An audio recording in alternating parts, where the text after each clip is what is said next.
Of you. आज हम लोग स्टार्ट करने वाले हैं बेटा एम्पियर्स वर्टिकल लॉ।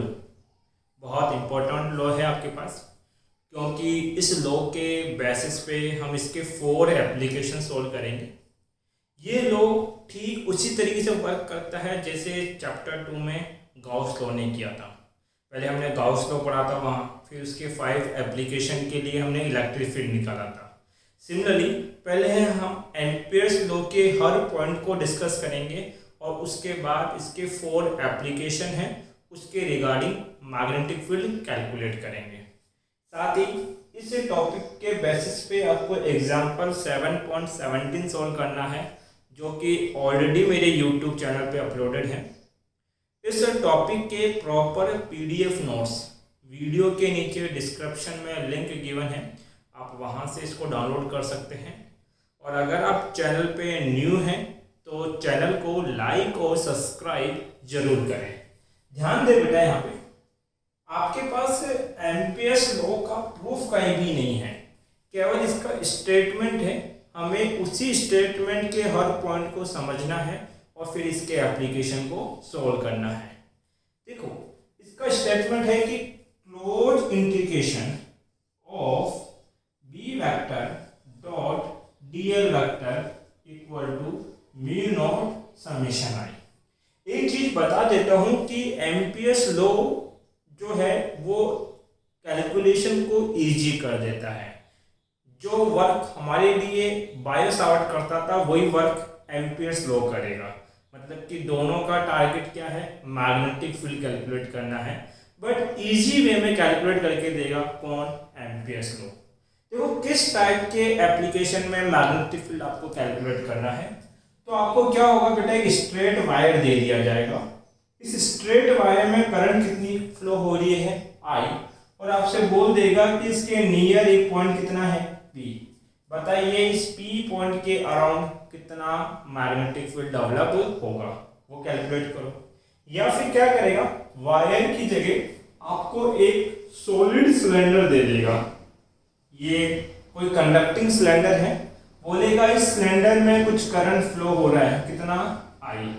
अब पूछेगा कि इस सिलेंडर के डिफरेंट पॉइंट्स के ऊपर, मतलब कि आउटसाइड पॉइंट पे, इसके सरफेस पे और इसके इनसाइड पॉइंट के ऊपर मैग्नेटिक फील्ड की वैल्यू कितनी है, कैलकुलेट कीजिए।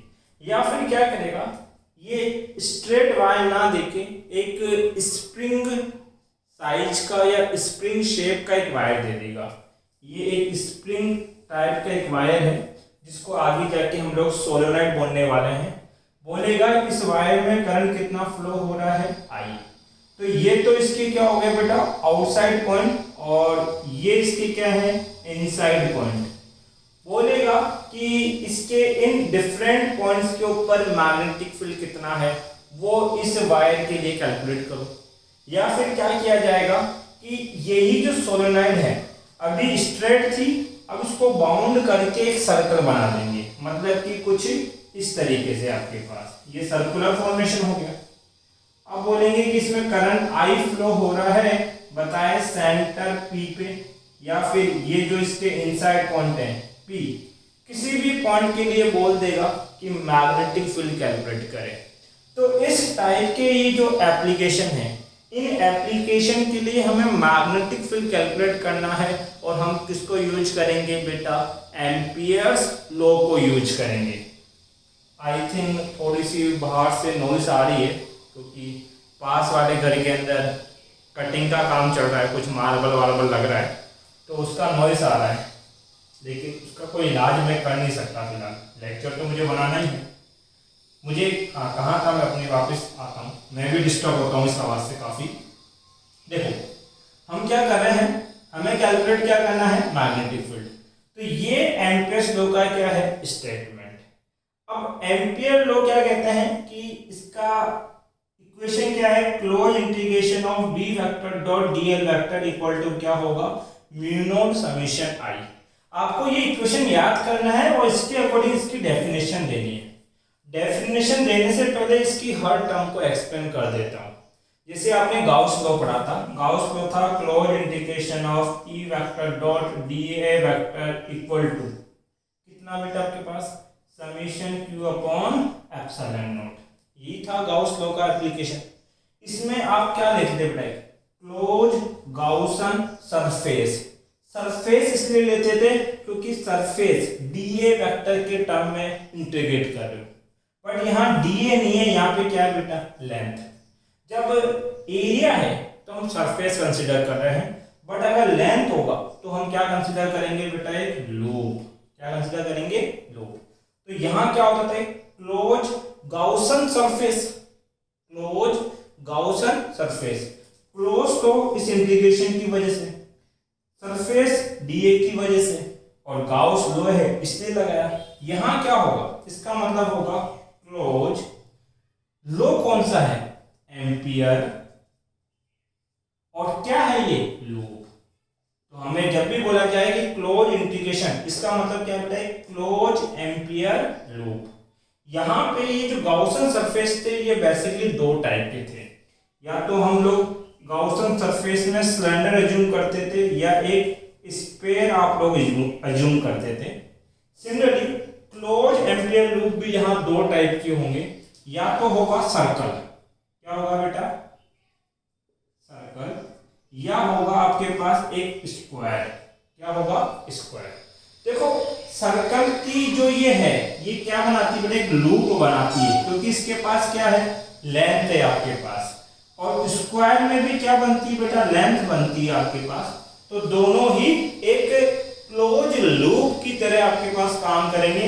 तो अगर आपको बोला जाएगा कि ये चारों एप्लीकेशन है, तो इन चारों एप्लीकेशन में किस टाइप के एम्पियर लूप आप अज्यूम करने वाले हैं, या तो सर्कुलर या स्क्वायर। ये फर्स्ट, सेकंड, थर्ड और ये फोर्थ एप्लीकेशन हमारा होगा। तो फर्स्ट, सेकंड और फोर्थ, इन तीनों एप्लीकेशन के लिए तो सर्कुलर लूप आएगा, और ये जो थर्ड नंबर का एप्लीकेशन है इसके लिए स्क्वायर लूप आएगा।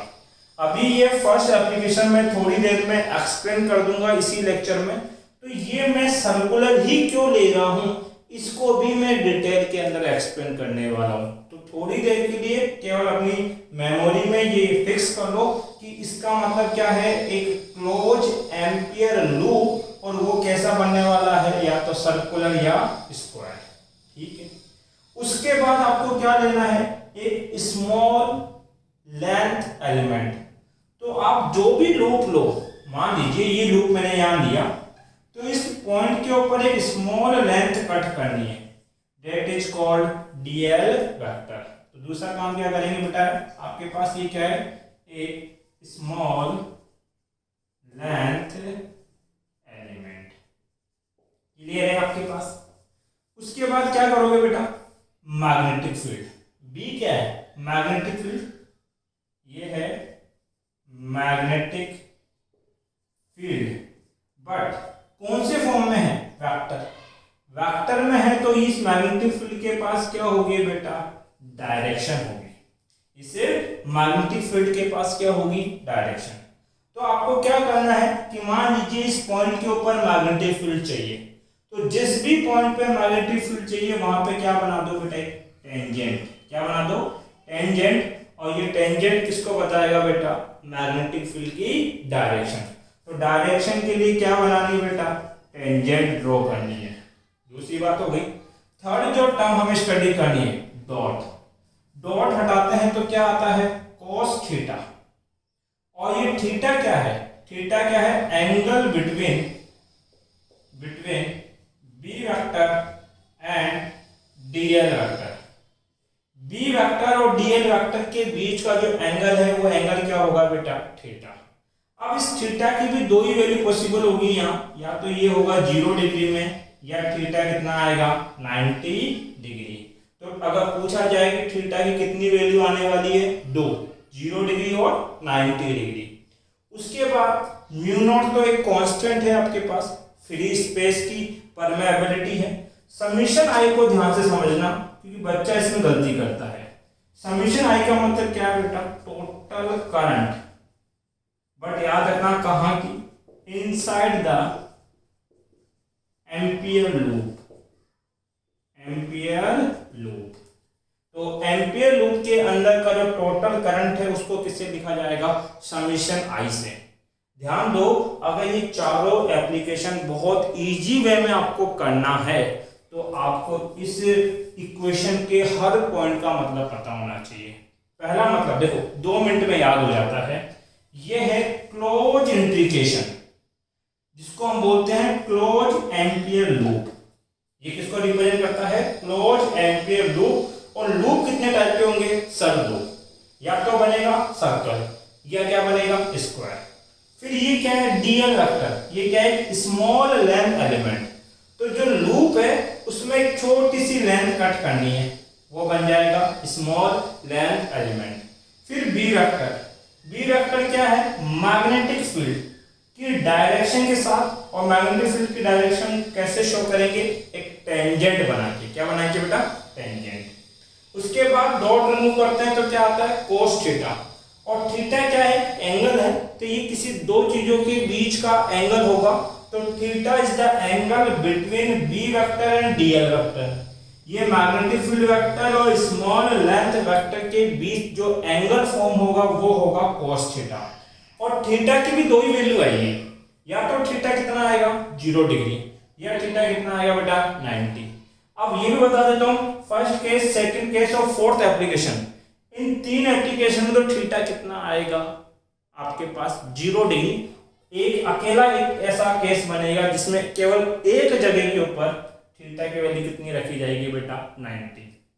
उसके बाद समीशन आई। समीशन आई क्या है? Total current inside the Ampere loop. अब पढ़ते हैं डेफिनेशन। एम्पियर सर्टिकल लॉ क्या बताता है? इस statement that the line integral, ये डीएल क्या है बेटा? लाइन इंटीग्रल, लेंथ इंटीग्रल है, line integral of magnetic field. किसके लिए है ये? मैग्नेटिक फील्ड के लिए। Around any close path. ये किसको रिप्रेजेंट करता है? क्लोज पाथ को। ये क्लोज पाथ कहां होगा? म्यू नॉट क्या है? फ्री स्पेस परमेबिलिटी है। Around any close path in free space. ये किसी भी फ्री स्पेस के अंदर क्लोज पाथ का इंटीग्रल होगा इक्वल टू, ये सारा डेटा किसके इक्वल आता है? Equal to absolute permeability, that is mu naught times, times का मतलब मल्टीपल, म्यू नॉट के साथ कुछ मल्टीपल में है, द नेट करंट, जो टोटल करंट होगी passing through any surface enclose by the close path. जो एम्पियर लूप से क्लोज होगा उसके अंदर की जो टोटल करंट होगी उसके म्यू नॉट टाइम्स के क्या होगा? इक्वल। ये इस पूरे स्टेटमेंट का मतलब है। देखो स्टेटमेंट फिर से समझाता हूं। स्टेटमेंट क्या है? Line integral. लाइन इंटीग्रल से क्या बनाया बेटा आपने? DL vector. किसका? Of magnetic field around. किसके अराउंड? मैग्नेटिक फील्ड के around any close path of free space. Close path के लिए मैंने क्या लिख दिया बेटा? क्लोज इंटीग्रेशन इज इक्वल, ये लो इक्वल टू एब्सोल्यूट परमेबिलिटी, मतलब क्या आ गया बेटा? म्यू नॉट आ गया, टाइम्स मतलब मल्टीप्लाई होने वाला है कुछ, कौन होगा multiply? The net current, net है इसलिए समीशन, और करंट है इसलिए क्या बेटा? आई आपके पास आया, passing through any surface enclose by close surface, that is statement of Ampere's circuital law. I think इतनी सारी कहानी को समझाने का कुछ तो फायदा हुआ होगा। इसकी अभी भी कह रहा हूं, एक एक वर्डिंग को याद रखो, बहुत इजी होगा इसके चारों एप्लीकेशन को सोल्व करना। एक बार यहां तक आप इसका स्क्रीनशॉट ले लें।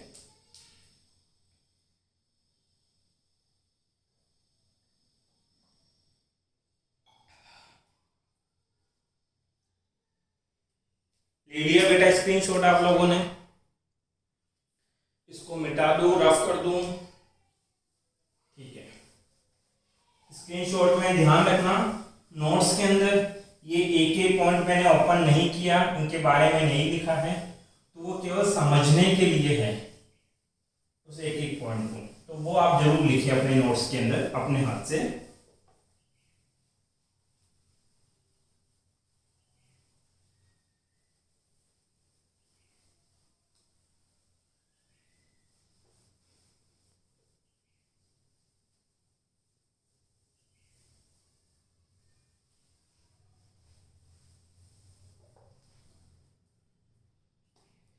ध्यान दे बेटा, हम इसका फर्स्ट एप्लीकेशन सोल्व कर रहे हैं जिसका हेडिंग है magnetic field due to infinitely long and straight current carrying conductor. Current carrying conductors. ध्यान दीजिए, हेडिंग देख के कुछ याद आ रहा होगा कि इसी हेडिंग के लिए हमने बायो सावर्ट से भी मैग्नेटिक फील्ड कैलकुलेट किया था। वो बायो सावर्ट का फर्स्ट एप्लीकेशन था। एप्लीकेशन का रिजल्ट क्या आया था? एक straight infinity long current carrying conductor था जिसमें करंट कितना फ्लो होता है, आई। इस कंडक्टर से आर डिस्टेंस पे अगर पॉइंट पी हो, वहाँ डिस्टेंस मैंने ऑब्वियसली डी या फिर स्मॉल ए एज्यूम किया होगा। अभी मैं क्या एज्यूम कर रहा हूँ, आर। एजम्पशन से कोई फर्क नहीं पड़ता कोई भी। तो आप बता सकते हो इस पॉइंट पी के ऊपर मैग्नेटिक फील्ड कितना होगा। इसका रिजल्ट हमने निकाला था mu naught I upon 2 pi R. ठीक है, अब यही सेम रिजल्ट हम लोग कैलकुलेट करेंगे किससे? एम्पियर्स लॉ से। वहां पे जब हमने बायो सावर्ट की हेल्प से ये रिजल्ट कैलकुलेट किया था तो अप्रोक्सीमेट 2 पेज के आसपास डेरिवेशन हमने की थी। बट यहाँ देखना अप्रोक्सीमेट 7 to 8 स्टेप्स के अंदर आपका ये रिजल्ट आ जाएगा। तो कितना इजी कर देता है एम्पियर्स लॉ हमारी डेरिवेशन को, उस पर ध्यान दें। देखो जो जो हेडिंग बोल रही है ना उसके अकॉर्डिंग ड्राइंग कर लेते हैं। आपके पास एक क्या है, infinity long and straight current carrying conductor है। तो ये मैंने करंट कैरिंग और बहुत बड़ा आपके पास कंडक्टर हमने एज्यूम कर लिया। करंट कैरिंग है इसलिए कितनी करंट फ्लो होगी, आई। इसके नियर बाई क्या कैलकुलेट करना है, मैग्नेटिक फील्ड। तो इससे आर डिस्टेंस पे यहाँ एक पॉइंट पी कंसीडर कर लेते हैं और पॉइंट पी पे हम क्या कैलकुलेट करेंगे बेटा, magnetic field. But magnetic field हमें किस लॉ की हेल्प से कैलकुलेट करना है? वो कैलकुलेट करना है हमको एम्पियर्स लॉ। तो एम्पियर्स क्या कहता है, close integration of B vector dot of DL vector are equal to mu naught summation I. सबसे पहला काम जो हमें करना है कि हमें एक क्लोज एम्पियर लूप कंसीडर करना है। एक चीज मुझे समझाओ, ये एक करंट कैरिंग वायर है जिसमें आई करंट फ्लो हो रहा है। अगर इसमें आई करंट फ्लो हो रहा है, अगर मैं पूछूं कि इस आर डिस्टेंस पे पॉइंट पी है, ये कितना डिस्टेंस है, आर डिस्टेंस से पॉइंट क्या है, पी। इस पॉइंट पी पे मैग्नेटिक फील्ड कैसे होगा? तो सर इजीली निकाल सकते हैं। थंब को करंट के डायरेक्शन में तो फिंगर ऐसे घूमेगी। बताओ ये शेप कैसा आ रहा है? तो ये शेप आ रहा है एक सर्कुलर। इस तरीके से इसके अराउंड क्या होगा, एक मैग्नेटिक फील्ड। तो ये जो सर्कुलर लूप आप बनाओगे ये पॉइंट पी से पास होगा और that loop is known as ampere loop आपके पास। तो पॉइंट पी से पास होता हुआ मैंने क्या बना दिया बेटा, एक लूप बना दिया। ये क्या है मेरा, क्लोज्ड एम्पियर्स लूप। और मैंने सर्कल इसलिए लिया क्योंकि हम उस लूप को बोलते हैं एम्पियर लूप जिसके हर पॉइंट पे मैग्नेटिक फील्ड क्या हो, सेम। देखो मैग्नेटिक फील्ड दो चीजों पर डिपेंड करता है, एक तो करंट पर, एक डिस्टेंस पे। तो इस वायर में चाहे से करंट यहाँ कैलकुलेट करो, चाहे यहाँ कैलकुलेट करो, चाहे इस पॉइंट पे कैलकुलेट करो, इस वायर में एक यूनिफॉर्म करंट फ्लो हो रहा है, डेट इज आई। तो आई तो क्या हो गया, कांस्टेंट। अब मेरा magnetic field only and only किस पे डिपेंड करेगा, डिस्टेंस आर पे डिपेंड करेगा। अब देखो अगर आप इस वायर के अराउंड एक सर्कल बनाते हो तो सर्कल का हर पॉइंट इक्वल डिस्टेंस पे होगा, आर डिस्टेंस पे होगा। जब डिस्टेंस सेम होगी तो सर्कल के सरकमफ्रेंस के हर पॉइंट का मैग्नेटिक फील्ड क्या होगा, सेम। और अगर ऐसा कोई लूप आप अज्यूम कर सकते हो जिसके हर पॉइंट का मैग्नेटिक फील्ड सेम आता है, तो उस लूप को क्या बोला जा सकता है बेटा? एम्पियर्स लूप आप लोग कंसीडर कर सकते हो। तो आई थिंक मेरी बात समझ में आई होगी कि मैंने सर्कल क्यों अज्यूम किया, क्योंकि इसके हर पॉइंट का मैग्नेटिक फील्ड क्या आएगा बेटा? सेम। ये हमारा क्या बनेगा? Ampere loop. पहला काम हो गया, एम्पियर लूप हमने बना लिया। दूसरा वर्क जो हमें करना है कि हमें एक स्मॉल लेंथ एलिमेंट कट करना है। तो जिस पॉइंट पे पूछा है ना, उसी पॉइंट के ऊपर ये लेंथ एलिमेंट कट कर दो। ये हो गया डीएल वेक्टर। तो दूसरा काम भी हो गया। तीसरा वर्क जो करना है वो मैग्नेटिक फील्ड की डायरेक्शन बतानी है।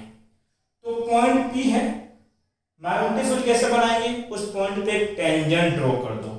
तो ये मैंने एक टेंजेंट ड्रॉ कर दिया और ये किसकी डायरेक्शन है बेटा? Magnetic field. अब देखो डीएल भी इसी ओर है, मैग्नेटिक फील्ड भी इसी ओर है, दोनों सेम डायरेक्शन में है, तो इनके बीच का एंगल कितना? 0। देखो बी वेक्टर भी इधर है तो डीएल भी इसी ओर है, दोनों क्या है? सेम डायरेक्शन में है, इसलिए थीटा कितना बेटा? 0। समीशन आई क्या था? याद रखो, समीशन आई था आपके पास total current inside the Ampere loop. तो ये है मेरा एम्पियर लूप। इस लूप के अंदर एक ही करंट दिखाई दे रही है, दैट इज आई। इसका मतलब समीशन आई की वैल्यू किसके बराबर है बेटा? आई के इक्वल है आपके पास। तो इस इक्वेशन में जितनी भी टर्म थी मैंने सारी एक्सप्लेन कर दी, उसके अकॉर्डिंग मैंने फिगर ड्रॉ कर लिया। अब तो मैथमेटिकली इसको क्या करना है? सॉल्व करना है। ध्यान दो बेटा, यहाँ पे हम डॉट रिमूव करते हैं तो क्या आता है? कोस थीटा, और थीटा यहाँ कितना लेना है? 0 डिग्री। म्यू नॉट समीशन आई की वैल्यू कितनी है बेटा? आई आपके पास है। अब कोस 0 डिग्री कितना होता है? 1। तो ये हो जाएगा B DL equal to mu naught I. DL के रेस्पेक्ट में डी कांस्टेंट है, बाहर आ जाएगा, integration of 1 DL mu naught I. अब ध्यान दो, यहां वेरिएबल कौन है? डीएल। तो यहां डीएल की आती है इनिशियल लिमिट, यहां क्या आती है? फाइनल। समझना, जब एक छोटा सा डीएल यहां अज्यूम करोगे तो उस स्मॉल डीएल की इनिशियल लेंथ कितनी होगी? 0। ठीक है। अब उस डीएल को आप ऐड करते जाओगे। भाई डीएल का क्या कर रहे हो? इंटीग्रेशन, मतलब डीएल को क्या कर रहे हो? ऐड कर रहे हो। इंटीग्रेशन ऐड करने का काम करता है। तो जब इस सारे छोटे छोटे डीएल को आप ऐड करोगे तो जो फाइनल लेंथ आएगी वो इसके सरकमफ्रेंस के बराबर होगी। और सर्कल का सरकमफ्रेंस कितना होता है? 2 पाई आर। तो इनिशियल लेंथ कितनी होगी इसकी? 0, और फाइनल लेंथ कितनी होगी? 2 पाई आर। तो लिमिट क्या लग जाएगी? 0 to 2 पाई आर। ये लिमिट लगाना बहुत इंपॉर्टेंट है।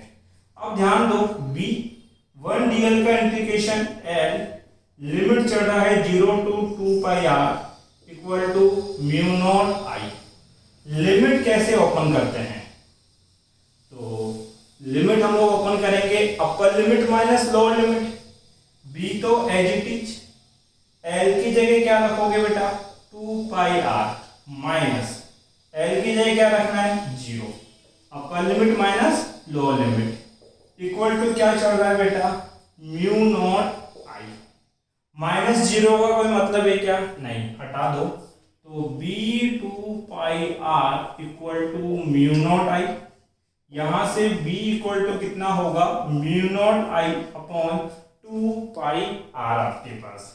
तो ये मैग्नेटिक फील्ड का फॉर्मूला आप निकाल के लेके आए, जो अभी थोड़ी देर पहले मैंने यहाँ लिखा था। अब बताओ बेटा, मैग्नेटिक फील्ड और आर में कैसा रिलेशनशिप है? इनवर्सली। इसलिए जब आप बी और आर के बीच में ग्राफ ड्रॉ करोगे तो एक डीके कर्व, डीके का मतलब डिक्रीजिंग कर्व आपको ऑब्टेन होगा। तो ये इसका एक छोटा सा डेरिवेशन था। देखो बहुत इजीली आप लोग कर पाए। अगर इस टॉपिक से रिलेटेड आपका कोई डाउट है तो आप मेरे से कमेंट बॉक्स में पूछ सकते हैं। थैंक यू बेटा।